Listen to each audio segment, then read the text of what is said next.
In Nigeria, the presidential candidates from the PDP and APC political groups, Goodluck Ebele Jonathan and Muhammad Buhari, together with those from other parties contending for the post of Nigeria's president, signed an agreement to be peaceful before, during and after the coming elections on February 14, 2015.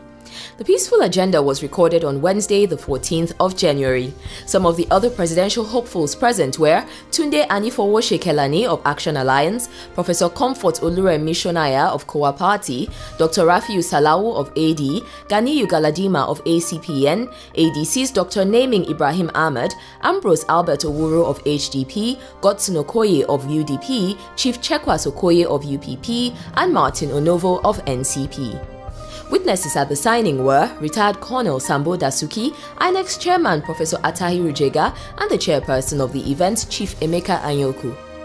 The 5-point accord says in part that all bodies, reaffirming our commitment to the Constitution of the Federal Republic of Nigeria, desirous of sustaining and promoting the unity and corporate existence of Nigeria as an indivisible entity, determined to avoid any conduct or behavior that will endanger the political stability and national security of Nigeria, determined to place national interest above personal and partisan concerns, and reaffirm our commitment to fully abide by all rules and regulations as laid down in the legal framework for elections in Nigeria.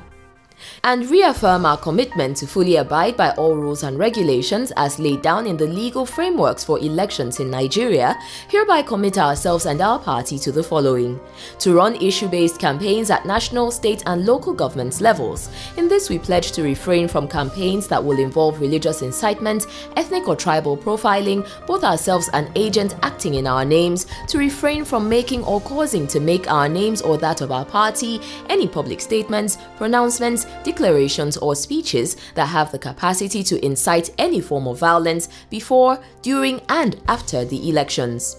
The accord adds that all parties will commit themselves and political parties to the monitoring of the adherence to the accord by a National Peace Committee made up of respected statesmen and women, traditional and religious leaders. It requests all institutions of government, including INEC and security agencies, to act with impartiality and to forcefully speak out against provocative utterances and oppose all acts of electoral violence, whether perpetrated by supporters and/or opponents. Good initiative, and we look forward to seeing this carried out throughout the month of February.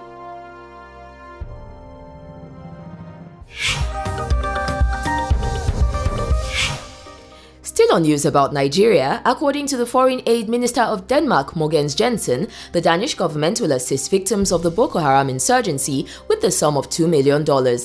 He said the activities of the terrorist sect have caused many people to be displaced from rural areas to the cities for survival, and that these people need some assistance for basic human needs in order to get a shot at putting their lives back together. Mogens said his country is acting in solidarity with the affected families and wants to give clothes, food, shelter and a possibility to get through the crisis. International institutions such as the United Nations and the Red Cross are expected to be the channels of the funds to the affected people.